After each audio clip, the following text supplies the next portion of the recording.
कैकेयी कोप भवन में राम के राजतिलक का शुभ समाचार अयोध्या के घर घर में पहुंच गया।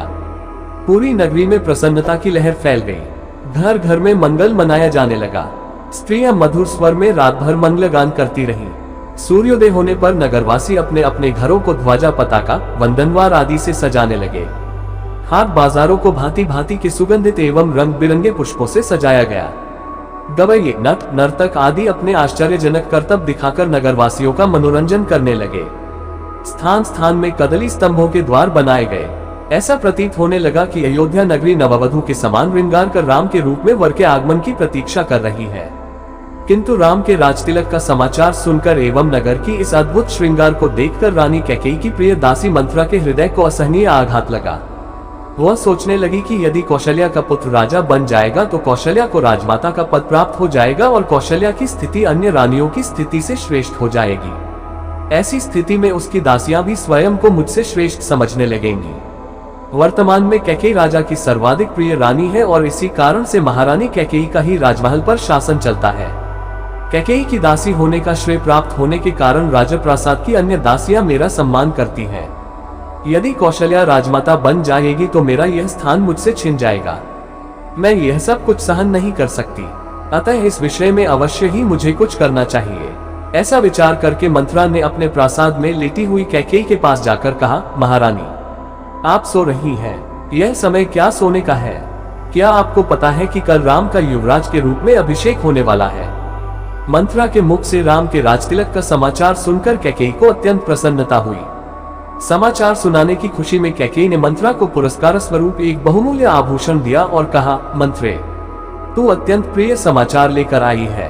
तू तो जानती ही है कि राम मुझे बहुत प्रिय है। इस समाचार को सुनाने के लिए तू यदि और भी जो कुछ मांगेगी तो मैं वह भी तुझे दूंगी।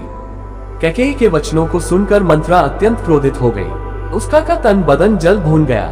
पुरस्कार में दिए गए आभूषण को फेंकते हुए वो बोली, महारानी, आप बहुत नासमझ हैं। स्मरण रखिए कि सौत का बेटा शत्रु के जैसा होता है। राम का अभिषेक होने पर कौशल्या को राजमाता का पद मिल जाएगा और आपकी पदवी उसकी दासी के जैसी हो जाएगी। आपका पुत्र भरत भी राम का दास हो जाएगा।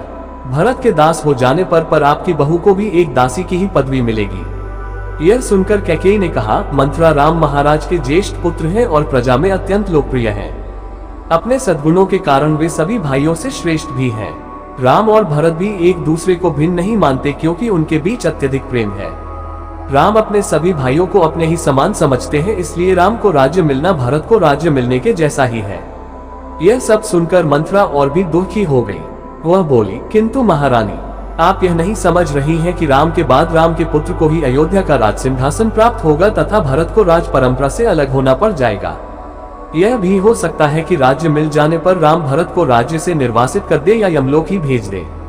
अपने पुत्र के अनिष्ट की आशंका की बात सुनकर कैकेयी का हृदय विचलित हो उठा।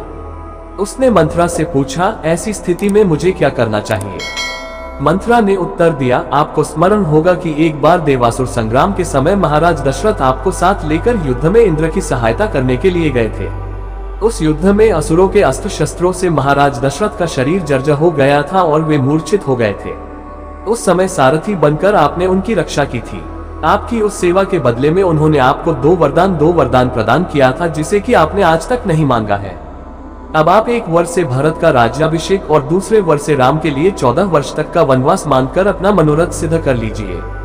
शीघ्रातिशीघ्र आप मलिन वस्त्र धारण कर कोप भवन में चले जाइए।